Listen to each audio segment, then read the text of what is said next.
241ویں رات۔ شہرزاد نے کہا، جب محمد بصری نے بتایا کہ ایک یمنی جو یمن سے اپنا مال و متاع اور بیوی بچے لے کر بغداد میں آباد ہو گیا تھا، اس کے پاس 6 کنیزیں جو چاند کی طرح خوبصورت اور مختلف ملکوں کی رہنے والی تھیں، تو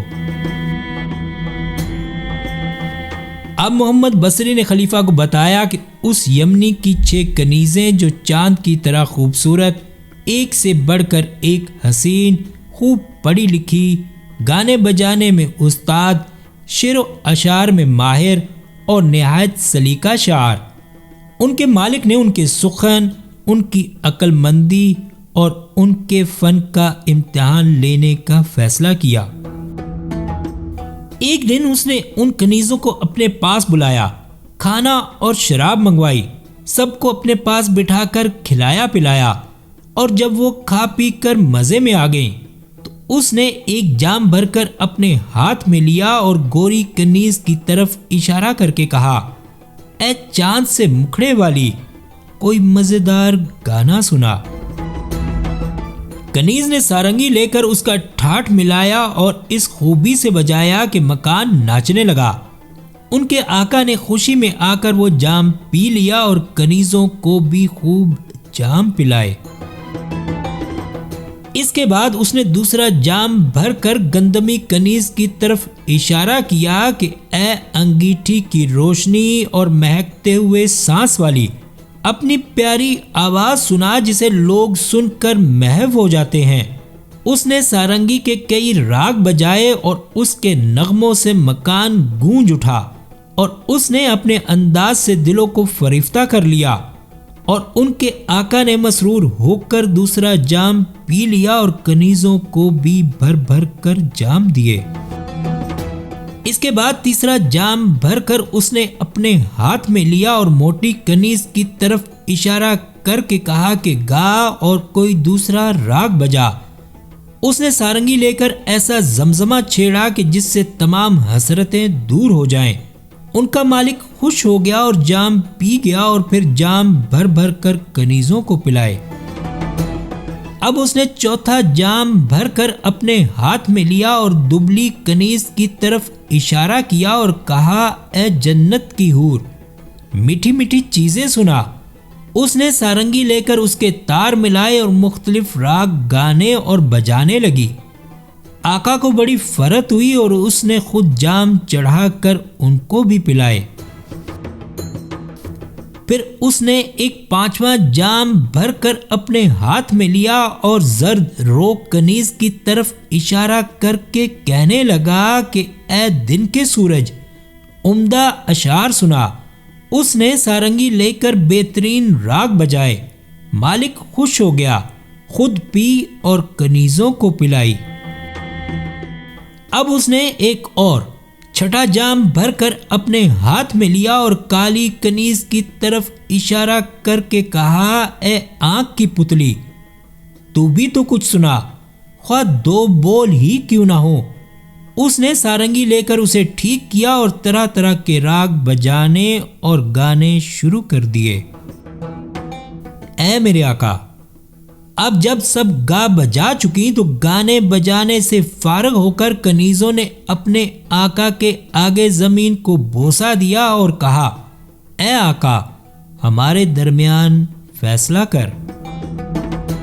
آقا نے ان کے حسن و جمال اور مختلف رنگوں کو دیکھا، خدا کی حمد و ثنا کی اور ان سے کہنے لگا کہ تم میں سے کوئی ایسی نہیں جس نے قرآن نہ پڑھا ہو، راگ نہ سیکھے ہوں، اور جو پرانے لوگوں کی تاریخ اور گزشتہ قوموں کے حالات سے واقف نہ ہو۔ میں چاہتا ہوں کہ تم میں سے ہر ایک باری باری اٹھے اور اپنی سوکن کی طرف اشارے کرے، مثلاً گوری کالی کی طرف اور موٹی دبلی کی طرف اور زرد گندمی کی طرف، اور اپنی تعریف اور اپنی سوکن کی مذمت بیان کرے۔ لیکن قرآن، تاریخ اور اشعار سے دلیل پیش کرے تاکہ میں تمہاری لیاقت اور شیریں بیانی کو دیکھوں۔ اے میرے آقا، اب اس یمنی کی کنیزوں نے کہا کہ جو آقا کا حکم اور ان میں سے پہلے گوری اٹھی اور کالی کی طرف اشارہ کر کے کہنے لگی، اے کالی، حیف ہو تجھ پر۔ وارد ہوا ہے کہ سفیدی نے کہا، میں چمکتا ہوا نور ہوں، میں نکلتا ہوا چاند ہوں، میرا رنگ کھلا ہوا ہے اور میری پیشانی چمکتی ہوئی ہے۔ میرے حسن پر شاعروں نے نظمیں کی نظمیں کہہ ڈالی، میرا رنگ تندرست دن چنے ہوئے پھولوں اور چمکتے ہوئے تاروں کی طرح ہے۔ خدا نے اپنی بزرگ کتاب میں موسیٰ علیہ السلام سے کہا کہ اپنے ہاتھ کو گریبان میں ڈال کر نکال اور وہ سفید ہو جائے گا، مگر کسی بیماری سے نہیں۔ اور خدا نے یہ بھی کہا ہے کہ جن لوگوں کے چہرے سفید ہوں گے ان کے رہنے کی جگہ خدا کی رحمت ہے۔ لہٰذا میرا رنگ ایک چمکدار چیز ہے، میرے حسن و جمال کا کیا کہنا۔ میرے رنگ کا لباس لوگوں پر بھلا معلوم ہوتا ہے، دل مائل ہوتے ہیں، اور سفیدی میں اور بھی خوبیاں ہیں، ان کے علاوہ یہ کہ برف جو آسمان سے گرتی ہے سفید ہوتی ہے۔ وارد ہوا ہے کہ بہترین رنگ سفید ہے، مسلمان سفید پگڑیوں پر فخر کرتے ہیں۔ اگر میں اس کی ساری تعریفیں بیان کروں تو بہت لمبا چوڑا ہو جائے گا۔ کم اور کافی چیز اس سے بہتر ہے جو زیادہ اور بے سود ہو، اور لے اب میں تیری برائی کرتی ہوں۔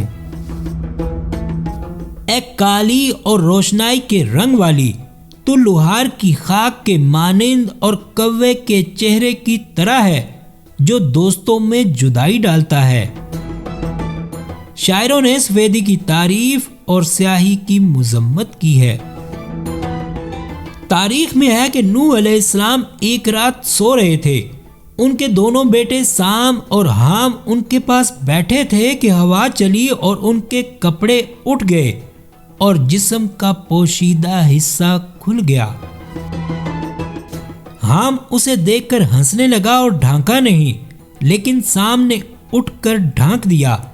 اتنے میں ان کے باپ کی آنکھ کھل گئی۔ چونکہ دونوں بیٹوں کا حال انہیں معلوم ہو چکا تھا، انہوں نے سام کو دعا اور حام کو بد دعا دی۔ سام کا چہرہ سفید ہو گیا اور تمام انبیاء، خلیفہ اور بادشاہ اسی کی اولاد ہیں۔ اور لوگ اس پر متفق ہیں کہ حبشیوں میں عقل کم ہوتی ہے، اور ضرب المثل ہے کہ حبشی عقل مند کس طرح ہو سکتا ہے۔ اے میرے آقا، اب اس کے یمنی آقا نے کہا کہ بس بیٹھ جا، اس قدر کافی ہے، بلکہ تو نے بہت زیادہ بیان کیا۔ پھر اس نے کالی کنیز کی طرف اشارہ کیا، وہ اٹھی اور گوری کی طرف اشارہ کر کے کہنے لگی، تجھے معلوم نہیں کہ قرآن میں آیا ہے کہ قسم ہے رات کی جب وہ تاریک ہو اور دن کی جب وہ خوب روشن ہو۔ اگر رات میں دن سے زیادہ بڑائی نہ ہوتی تو خدا اس کی قسم دن سے پہلے نہ کھاتا۔ سمجھدار اور دانش مند لوگ اس سے اتفاق کرتے ہیں۔ اور تجھے معلوم نہیں کہ سیاہی جوانی کی زینت ہے، سر سفید ہو جاتا ہے تو لذتیں جاتی رہتی ہیں اور آدمی موت کے دن گننے لگتا ہے۔ اگر سیاہی کا درجہ سب سے بڑا نہ ہوتا تو خدا اسے دل میں جگہ نہ دیتا۔ اور یہ بھی غور کرنے کی بات ہے کہ دوستوں کی صحبت رات میں بھلی معلوم ہوتی ہے۔ محض اس بڑائی اور فائدے کا ذکر تیرے لیے کافی ہونا چاہیے، کیونکہ رات کی تاریکی کی طرح اور کوئی چیز دوست و احباب کو چغل خوروں، ملامت کرنے والوں سے نہیں بچاتی، اور دن کی سفیدی سے زیادہ کوئی چیز انہیں رسوا نہیں کرتی۔ دیکھ، رات کی تاریکی میں کتنی خوبیاں ہیں۔ اگر میں سیاہی کی تعریف بیان کرتی چلی جاؤں تو اس کی تفصیل بہت لمبی چوڑی ہو جائے گی، لیکن جو بات تھوڑی ہو اور کافی، وہ اس سے بہتر ہے جو زیادہ ہو اور بیکار۔ اب شہرزاد کو ثبوتی دکھائی دی اور اس نے یہ کہانی بند کر دی۔